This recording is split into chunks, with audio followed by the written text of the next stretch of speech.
विद्यार्थी मित्रांनो, सर्वांना नमस्कार. सगळ्यात पहिले तर तुमचं सगळ्यांचं अभिनंदन.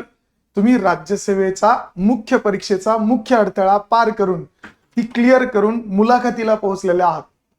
आणि हा तुमच्यासाठी सगळ्यात महत्वाचा टप्पा आहे, कारण मुख्य परीक्षेनंतर त्या ठिकाणी आपल्या इंटरव्ह्यूसाठी खूप जास्त मार्क आहे. जर विचार केला या वर्षीचा तर जवळजवळ 275 मार्क तुम्हाला 2025च्या एक्झामसाठी आहेत आणि इथून पुढे 175 मार्काची मुलाखत तुमची राज्यसेवेची असणार आहे.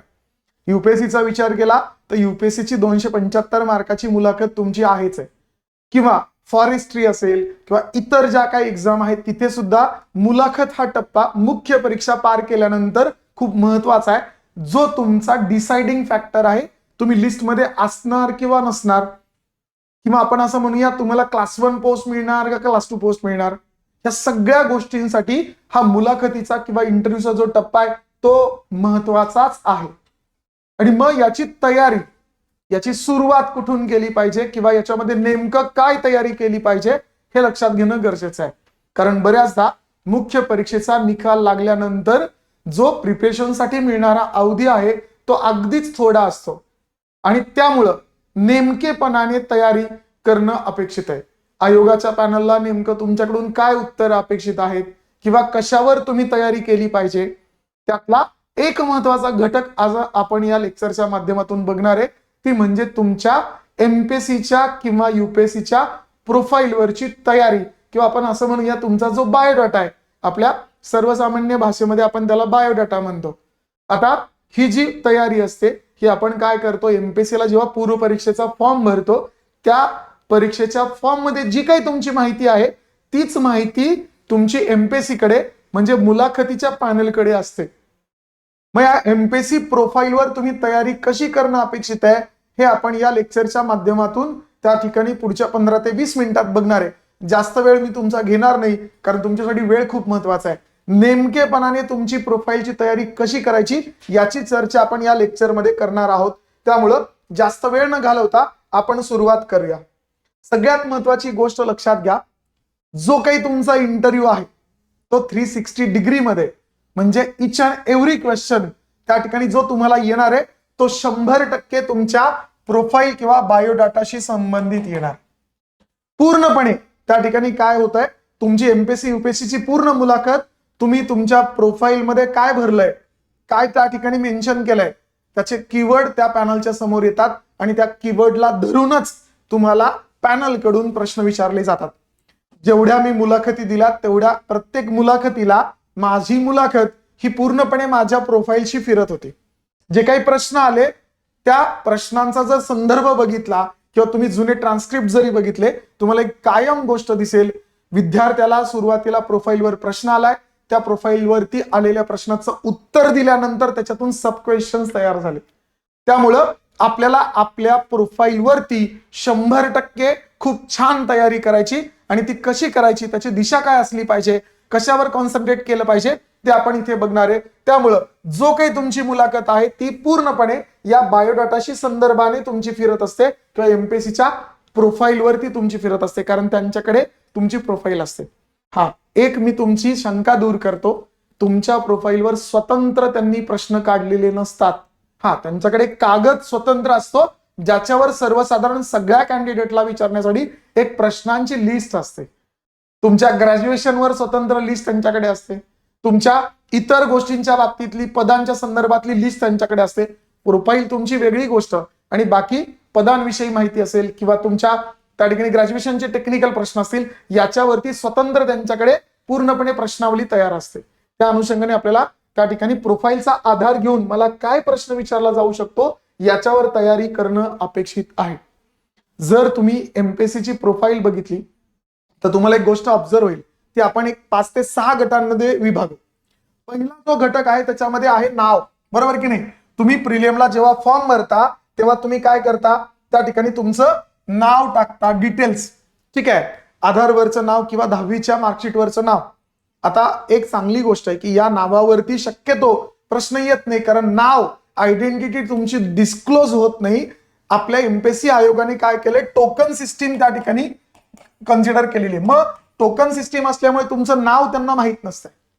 त्यामुळे शक्यतो आतापर्यंत कोणत्याही विद्यार्थ्याला त्या ठिकाणी नावावरून मागच्या 4 ते 5 वर्षात प्रश्न आलेला नाही. मात्र मागच्या वर्षी, त्याच्या मागच्या वर्षी एक एक्सपिरियन्स आहे, आधार कार्ड नंबर विचारलेले, तुमचा आधार नंबर तुमचा विचारलेला आहे, काही नाही. हा स्पॉन्टेनियस क्वेश्चन होता, सुरुवातीला जो आला तो कंटिन्यू झाला. बऱ्याच लोकांचा, मॅक्झिमम लोकांचा हा आधार नंबर पाठ नसतो, पण नंतर लोकांनी पाठ करायला चालू केलं. पण मग हा आधार नंबर त्या ठिकाणी त्यांना डिस्प्ले होत असतो, त्यामुळं त्या संदर्भाने तुम्ही काय करा, तो आधार नंबर लक्षात ठेवणं अपेक्षित आहे. मग तुमचं गाव कोणतं आहे त्या ठिकाणाची पूर्ण माहिती, मग गावाचं नाव, तालुक्याचं नाव, जिल्ह्याचं नाव जे तुम्ही टाकलंय त्याच्या संदर्भाने तुम्हाला माहिती गोळा करावी लागते. ती आपण कशी करायची ते बघू.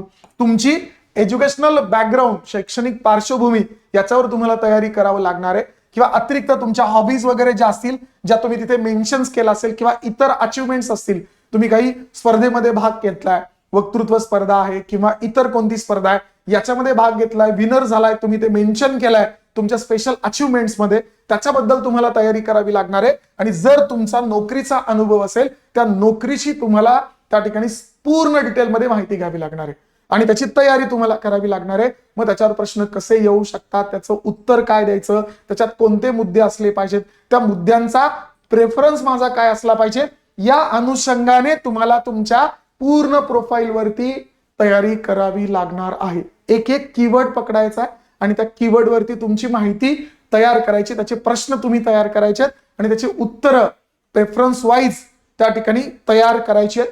तशा पद्धतीने आपल्याला आपल्या प्रोफाईल वरती सविस्तर काय करायचं, तयारी करायची. आता एक एक घटक त्याच्यातला बघू. फॉर एक्झाम्पल नाव. आता नाव आणि त्याचा अर्थ वगैरे, युपीएससीला वगैरे तुम्ही इंटरव्ह्यू देणार असाल, 100% तयारी करा. एमपीएससीचा विचार केला, टोकन सिस्टीम असल्यामुळे एमपीएससीला तुम्हाला नावाची तयारी करणं अपेक्षित नाही, पण तरी सुद्धा माझं असं म्हणणं आहे की तयारी करून ठेवा. माझं काय, ठीक आहे, का सांगतो, समजा तुमचं नाव आहे, किंवा फॉर एक्झाम्पल माझं नाव नवनाथ आहे, तर नवनाथांच्या बद्दलची मला माहिती काढून ठेवणं अपेक्षित आहे. लक्षात घ्या त्याचा अर्थ काय, ठीक आहे, मग त्याच्या नावाची त्या ठिकाणी फेमस कोणी पर्सनॅलिटीज आहेत का, वगैरे वगैरे सगळं. मग त्या पार्श्वभूमीची मला तयारी करावी लागते. आडनाव आता माझं वाघ आहे, वाघांबद्दल मला सगळी माहिती काढावी लागेल की जगामध्ये भारत हा one of the largest number त्या ठिकाणी वाघांचा काय आहे जगामधला, भारतामध्ये, बरोबर. त्या अनुषंगाने, किंवा बिग कॅट अलायन्स चर्चेत आहे, त्याच्यामध्ये वाघ येतो, मग त्याची माहिती मला काढ, म्हणजे मला ज्या त्या नावावरून जे काही हिंट्स येतात, जे माझ्या सिलेबसच्या रिलेटेड आहेत, 100% त्याची पूर्ण माहिती बाजूला काढणं गरजेचं आहे. आधी माहिती काढा, त्याच्यावरचे प्रश्न तयार करा आणि मग त्या प्रश्नांच्या उत्तरांची तयारी तुम्हाला करणं अपेक्षित आहे. पण या नावाबद्दलची माहिती तुमच्या प्रोफाईल मधला शेवटचा प्रेफरन्स ठेवा. कारण का, शक्यतो तुम्हाला एमपीएससीला प्रश्न येणार नाही, आपण एक सेफर साईड तयारी करून ठेवतोय. कारण का, तिथे आता सध्या टोकन सिस्टीम आहे. नाही तर बऱ्याच लोकांचं कन्फ्युजन होईल, अरे सरांना माहित नाही काय टोकन सिस्टीम आहे, आमचं नाव माहित नाही. पण काय सांगता येत नाही, जास्त मार्काचा इंटरव्ह्यू आहे, मे बी त्यांनी टोकन सिस्टीमच्या ऐवजी यावेळेस नावं डिस्प्ले करायला चालू केली तर अचानक आपली भंबेरी उडू शकते. त्यामुळं त्याची तयारी करून ठेवा. तयारी करताना त्याला शेवटचा ऑप्शन द्या, नाव नंतर गोळा करू. सगळ्यात महत्वाचा पार्ट आहे, तुम्ही कोणत्या ठिकाणावरून येता, तुमचं गाव कुठलं, तुमचा तालुका कुठला, तुमचा जिल्हा कुठला. मग या तालुका, जिल्ह्याची, गावाची त्या ठिकाणी 4 डायमेन्शन मधून आपल्याला माहिती गोळा करायची. त्या गावाचं, त्या तालुक्याचं ऐतिहासिक किंवा सांस्कृतिक काही महत्व आहे का. फॉर एक्झाम्पल जर विचार केला तर पुण्याचा सांस्कृतिक शहर म्हणून उल्लेख आहे, कोल्हापूरची महालक्ष्मी आहे, पुण्यामधला शनिवार वाडा आहे. तुम्ही कोणत्या गावातून येता त्याची सांस्कृतिक पार्श्वभूमी असेल किंवा ऐतिहासिक पार्श्वभूमी असेल, ही तुम्हाला सविस्तर त्या ठिकाणी काढावी लागेल. मग तिथे तुम्ही 3 कॅटेगरी करू शकता, तुमचं राहण्याचं मूळ गाव, तुमचा तालुका, ठीक आहे, आणि तुमचा जिल्हा. या पद्धतीने तुम्हाला या तिन्ही गोष्टींची माहिती गोळा करावी लागेल. त्याला छान एक वही करा, एक डायरी करा आणि त्या डायरीमध्ये तुम्ही इथून सुरुवात करा, कारण प्रोफाईलला तुमचं हे सगळं मेन्शन आहे. दुसरं, भौगोलिक जर का त्याचं काही महत्व असेल तर तुमच्या तालुका, जिल्हा, किंवा आता समजा एखादा भीमाशंकरचा आहे, भीमा नदी उगम पावते, मग त्या अनुषंगाने मला त्याबद्दल संपूर्ण माहिती त्या ठिकाणी घ्यावी लागेल. गावाच्या पीक पाण्याच्या संदर्भात, कारण बऱ्याचदा आपल्या घरचा व्यवसाय शेती असतो, ठीक आहे, एखादं पीक तिथलं फेमस असेल, सोलापूर असेल तर ज्वारीचं कोठार आहे, बरोबर, नागपूर असेल तर संत्री आहे, या अनुषंगाने त्या ठिकाणी, किंवा नाशिक असेल तर द्राक्ष पीक, या अनुषंगाने तुम्हाला तुमच्या गाव, तालुका, जिल्ह्याची माहिती कलेक्ट करणं अपेक्षित आहे. राजकीय यस मतदारसंघ, आता बारामतीच्या बाबतीमध्ये कायम हा पेपरला प्रश्न आलेला आहे, पवार कुटुंबियांच्या बाबतीमध्ये, ठीक आहे, राजकीय पक्षांच्या बाबतीमध्ये येतो. इथे आपल्याला न्यूट्रल राहून त्याची उत्तरं, आपण आपला बायसपणा नाही दाखवायचा आहे, बरोबर, आपल्याला न्यूट्रल राहून त्याच्याबद्दल जी तटस्थपणे उत्तरं देता येतील ती तटस्थपणे उत्तरं देणं अपेक्षित आहे. पण तुम्हाला त्याची माहिती असलीच पाहिजे. 100% त्याच्यावर पेपर, त्या ठिकाणी मुलाखतीला प्रश्न विचारलेले आहेत. आणि शेवटी आर्थिक आणि इतर काही जर घटक त्या ठिकाणाबद्दलचे असतील, म्हणजे कुठला प्रकल्प असेल, समस्या असतील, किंवा इतर त्याच्या बाबतीतल्या त्या ठिकाणी उपाययोजना, जसं की कोल्हापूरची चप्पल मध्ये त्याच्याबद्दल निर्माण झालेला वाद, GI टॅग असेल तर, आणि सगळ्यात महत्वाची गोष्ट तुमच्या या गावाबद्दलच्या, तालुक्याबद्दलच्या आणि जिल्ह्याबद्दलच्या समस्या काय, 3 तरी समस्या प्रायोरिटीने, मग त्याच्यामध्ये सगळ्यात महत्वाची समस्या सगळ्यात वर, त्यानंतर त्याच्या खाली त्याच्यापेक्षा कमी महत्वाची समस्या, आणि त्याच्यानंतर त्याच्यापेक्षा कमी महत्वाची समस्या, या तुम्हाला एंडलिस्ट करायच्या. दुसरी सगळ्यात महत्वाची गोष्ट, त्या समस्यांचे उपाय तुम्हाला त्या ठिकाणी सांगायचे आहेत. उपायांवर तुम्हाला मार्क ठरणार आहेत. तुम्ही कशा पद्धतीने ऍडमिनिस्ट्रेशन अँगलने विचार करताय, प्रशासकीय दृष्टिकोनातून विचार करताय, आणि तुम्ही ते कशा पद्धतीने ती अडचण समस्या सोडवताय, याचं त्या ठिकाणी परीक्षण केलं जाणार आहे. त्यामुळं त्या बाबतीमध्ये तुम्हाला 100% तशा पद्धतीने तयारी करावी लागणार आहे. हे झालं तुमच्या ठिकाणाच्या बाबतीमध्ये तुम्हाला जी माहिती गोळा करायची त्याची त्या ठिकाणी संपूर्ण त्या कल्पना, या दृष्टिकोनातून तुम्ही तयारी करणं अपेक्षित आहे. त्यानंतर पुढचा तुमचा मुद्दा येतो प्रोफाईल मधला, एज्युकेशन बॅकग्राऊंड, शैक्षणिक पार्श्वभूमी, बरोबर, तुम्ही कोणत्या शाळेमध्ये शिकला आहात, तुमचं कॉलेज कोणतं आहे, ठीक आहे. मग सुरुवात होते तिथून, तुमच्या शाळेचं जर नाव असेल तर काय, त्या ठिकाणी तिथून पुढे तुम्हाला प्रश्न त्या शाळेवर यायला चालू होतात. फॉर एक्झाम्पल माझं जर घेतलं तर पुण्यामधून न्यू इंग्लिश स्कूल मधून मी जर शाळा शिकलोय, तर ती स्थापन कोणी केली आहे, टिळक, आगरकर त्यांनी स्थापन केलेली आहे, चिपळूणकर. मग मला माझ्या शाळेचा पूर्ण इतिहास माहिती असला पाहिजे. मला माझ्या शाळेचं जे नाव आहे, समजा स्वामी विवेकानंद विद्यालय नाव आहे, तर मला स्वामी विवेकानंदांबद्दल पूर्ण माहिती वाचून जावी लागणार. काय आहे तो जो शब्द आहे, तो शब्द त्यांच्यासाठी हिंट आहे प्रश्न विचारण्यासाठी. त्यामुळं मला माझ्या शैक्षणिक पार्श्वभूमीच्या बाबतीमध्ये संस्था असेल किंवा विद्यापीठ असेल, फॉर एक्झाम्पल पुणे विद्यापीठाला सावित्रीबाई फुले पुणे विद्यापीठ नाव दिलंय, तर मला क्रांतीज्योती सावित्रीबाई फुले यांच्या बाबतीमध्ये सविस्तर सगळी माहिती काढावी लागणार आहे.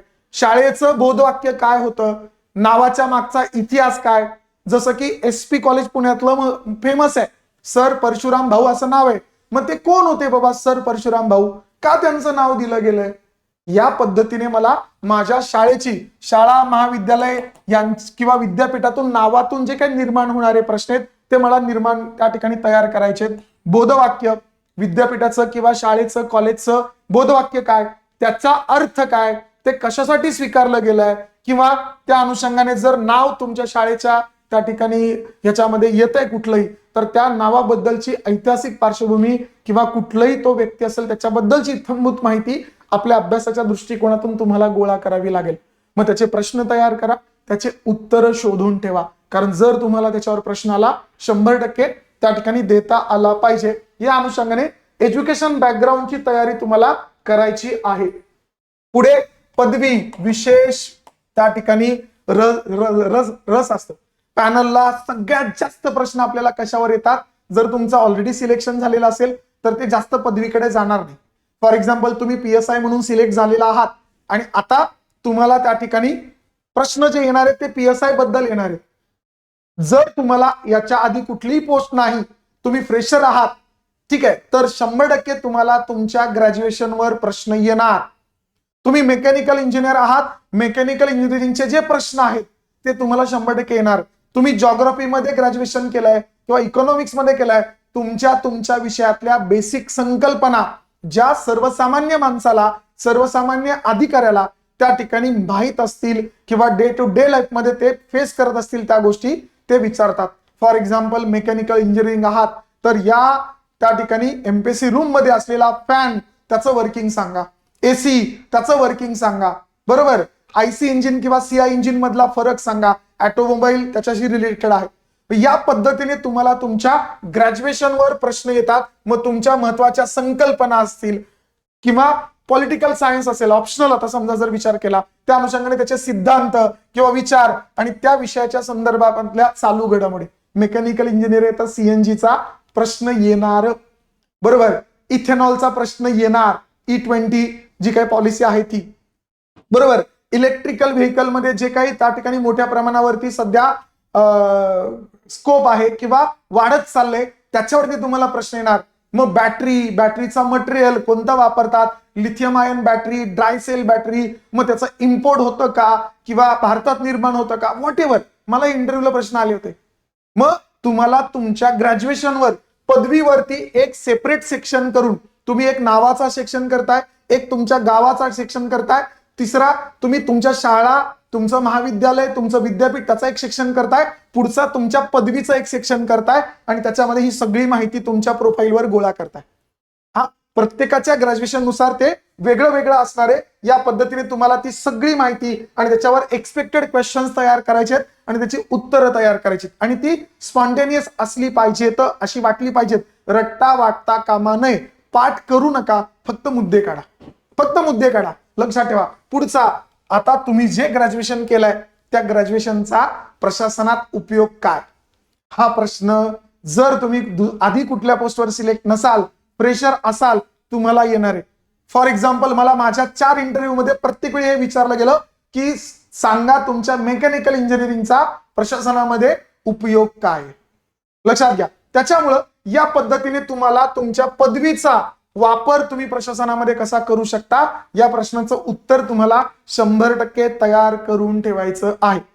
कारण हे तुम्हाला विचारलं जाणार आहे, हे लक्षात ठेवा, जे आवश्यक आहे. त्यानंतर पुढे जर बघितलं तर पुढचा महत्वाचा मुद्दा, जर तुम्ही इतर काही वेगळं एनसीसी केलंय, बरोबर, किंवा तुम्ही आरएसपी मध्ये सहभाग झालाय, तुम्ही कुठल्या तरी स्पर्धेत भाग घेतलाय, तुम्ही विनर आहात, किंवा तुम्ही कुठला तरी गेम खेळलाय त्याच्यात विनर आहात, त्याच्यामध्ये तुम्हाला पुरस्कार मिळाले, प्राइज मिळाले, याबद्दल सविस्तर पुढच्या सेक्शन मध्ये तुम्हाला काय करायचंय, गोळा करून ठेवायचं आहे. त्याबद्दल तुम्हाला पूर्णपणे एनएसएस किंवा एनसीसी किंवा खेळ किंवा त्या ठिकाणी प्रेझेंटेशन किंवा वक्तृत्व स्पर्धा अशा कुठलीही इतर जर त्या ठिकाणी तुमचा घटक तुमच्या प्रोफाईलमध्ये असेल तर त्याचा एक सेक्शन करून तुम्हाला त्याची संपूर्ण माहिती काढायची आहे. त्याच्यावरती काय प्रश्न येऊ शकतात त्या प्रश्नावली तयार करायची आणि मग त्याची उत्तरं शोधायची. हा तुमच्या प्रोफाईल मधला एक घटक असणार आहे. याच्यावर तुम्हाला 100% तयारी करावी लागणार आहे. आणि जर तुम्ही ते त्या ठिकाणी एनसीसी एनएसएस केलेलं आहे किंवा तुमचा एखादा छंद खेळ आहे, भाषण, मिमिक्री, वक्तृत्व स्पर्धा, ठीक आहे, हस्तलेखन स्पर्धा, व्हॉट एव्हर इट इज, जे काय अतिरिक्त तुम्ही त्या ठिकाणी लिहिलंय, जे एक्स्ट्रा करिक्युलर ऍक्टिव्हिटी म्हणून तुम्ही मेन्शन केलंय किंवा तुम्ही सांगणार आहात, तुम्हाला त्याबद्दल इत्थंभूत माहिती पाहिजे. ठीक आहे. आणि त्याच्यावर काय प्रश्न येऊ शकतात ते प्रश्न तुम्ही तयार केले पाहिजेत आणि त्याची उत्तरं शोधली पाहिजेत. हे कायम लक्षात ठेवा. त्याच्यावर तुमचे बरेच मार्क त्या ठिकाणी काय असतात, अवलंबून असतात. आणि आता शेवटचा घटक, तुम्ही जर कुठल्या आधी सर्व्हिसमध्ये नोकरीमध्ये असाल तर तुम्हाला तुमच्या नोकरीबद्दलचा किंवा तो जो एक्सपिरियन्स आहे त्या नोकरीबद्दलची तयारी, तुम्ही जिथे काम करत होता त्या डिपार्टमेंटची पूर्ण माहिती, तुमच्या जबाबदाऱ्या, तुमचं कर्तव्य, ठीक आहे, तुमच्या काम करताना येणाऱ्या अडचणी, तुम्ही काय वेगळा बदल केला, तुम्ही काय नवीन त्या ठिकाणी एक्सपेरिमेंट केला, असे विविध प्रश्न त्या ठिकाणी येणार आहे. बरोबर. आपण जेव्हा इथे मुलाखतीची तयारी नांदीपमध्ये करून घेतो या सगळ्या अँगलचा विचार करूनच तुम्हाला तिथे बसलेलं पॅनल मॉकचं जे आहे ते तुम्हाला प्रश्न विचारत असतं. पण तुमची मॉक देण्याच्या अगोदर ह्या सगळ्या गोष्टी त्या ठिकाणी काय तयारी असली पाहिजे. मग नोकरीचं स्वरूप काय, तुमचा रोल काय होता, तिथला पे स्केल काय, तुमच्या डिपार्टमेंटचं किंवा खाजगी क्षेत्रातल्या कंपनीचं प्रोडक्ट काय, वैशिष्ट्य काय, कामात आलेल्या तुमच्या समस्या, त्याच्यावर तुम्ही कशा पद्धतीने मार्ग काढला किंवा संपूर्ण त्या ठिकाणी अनुभवातून तुम्हाला काय शिकावं लागलं, शिकायला मिळालं, किंवा ही नोकरी सोडून तुम्ही ही नोकरी का पकडताय, या सगळ्या गोष्टींची उत्तरं, आणि शेवटी मग तिथल्या कामाचा तुमच्या आत्ताच्या पोस्टसाठीचा काय फायदा आहे, तुम्ही जो तिकडे अनुभव घेतलाय त्याचा फायदा काय, या सगळ्या गोष्टी तुम्हाला विचारल्या जाऊ शकतात. अशा प्रकारचे प्रश्न तुम्हाला तुमच्या अनुभवावर, तुमच्या नोकरीवर त्या ठिकाणी तुम्हाला काढावे लागणार आहेत आणि त्याची उत्तरं तयारी करावी लागणार आहेत. लक्षात घ्या, हे 5 ते 6 सेक्शन तुमचे प्रोफाईलचे झाले पाहिजेत. पहिल्यांदा तुम्हाला प्रोफाईलवर सविस्तर तुमच्या नावापासून आपण सुरुवात करतोय, ठिकाण, तुमचं गाव, तिथून पुढे तुमचं एज्युकेशन इन्स्टिट्यूट जे आहे त्याची सगळी माहिती, तुमच्या पदवीची सगळी त्या ठिकाणी माहिती, त्यानंतर तुमच्या इतर छंद असतील, आवड असेल जे प्रोफाईलमध्ये मेन्शन आहे, एक्स्ट्रा करिक्युलर ऍक्टिव्हिटीज असतील त्याची तुमची माहिती, आणि शेवटी नोकरी, अनुभव याची माहिती. या अशा 6-7 सेक्शन मध्ये तुम्हाला तुमचं प्रोफाईल डिवाइड करायचंय. त्या प्रत्येक कीवर्ड तुम्हाला त्याच्यावरती प्रश्न तयार करायचे आणि त्याची उत्तरं तयार करून ठेवायचे. 100% छान मार्क तुम्हाला येणार आहेत. तो कॉन्फिडन्स ठेवा, त्याची तयारी त्या ठिकाणी एकदम छान पद्धतीने तयार करा, उत्तरं तयार करा, म्हणजे तुम्हाला मुलाखतीला खूप छान मार्क मिळतील. त्यामुळं या पद्धतीने थोडंसं जर आपण प्रोफाईल क्रिएट करून जर व्यवस्थित त्या ठिकाणी तयारी केली तर 100% तुम्हाला त्या ठिकाणी फायदा होऊ शकतो. बाकी इतर प्रश्नांमध्ये तुम्ही आधी जर खाजगी क्षेत्रात काम करत असाल आणि जर शासकीय क्षेत्रात का येणार असाल, तुम्ही एक्सपिरियन्स टाकला असेल तर 100% हा प्रश्न खूप छान पद्धतीने काय करायचा, हाताळायचा आहे. फॉर एक्झाम्पल, खाजगी क्षेत्र हे प्रॉफिट ड्रिव्हन असतं, इकडे ते पब्लिक वेलफेअर असतं, तुम्हाला ते जस्टिफाय करता आलं पाहिजे. लक्षात ठेवा, तिकडे तुम्हाला फास्ट डिसिजन मेकिंग असतं, इकडे रूल्स अँड प्रोसिजर फॉलो करावी लागते, इकडे तुमचे फ्लेक्झिबिलिटी असते, इकडे तुम्हाला वाईड स्प्रेड सोशल इम्पॅक्ट, समाजावर खूप मोठा व्यापक परिणाम होणार असतो. हे जे फरक आहेत हे समजून घेणं गरजेचं आहे. या अँगलनी तुम्हाला तुमच्या प्रोफाईलची तयारी करावी लागेल. लक्षात घ्या, ठीक आहे. या पद्धतीने जर तुम्ही तुमच्या प्रोफाईलवर तयारी केली, 100% तुम्हाला खूप छान पद्धतीने त्या ठिकाणी काय होईल, मार्क्स मिळतील. तो कॉन्फिडन्स ठेवा, तयारी करा. जेवढे पुढचे दिवस आहेत तेवढा पूर्ण वेळ तुम्ही पहिल्या प्रायोरिटीने प्रोफाईलवर प्रिपरेशन करण्यासाठी दिला पाहिजे. जर काही अडचण आली, आमची संपूर्ण ज्ञानदीपची टीम तुमच्या सोबत आहे. लवकरच आपल्या अभिरूप म्हणजेच तुमचे मॉक इंटरव्ह्यू सुरू होणार आहेत. नक्की तुम्ही इंटरव्ह्यू त्या ठिकाणी द्या, व्हिजिट करा. धन्यवाद. ऑल दी बेस्ट सगळ्यांना.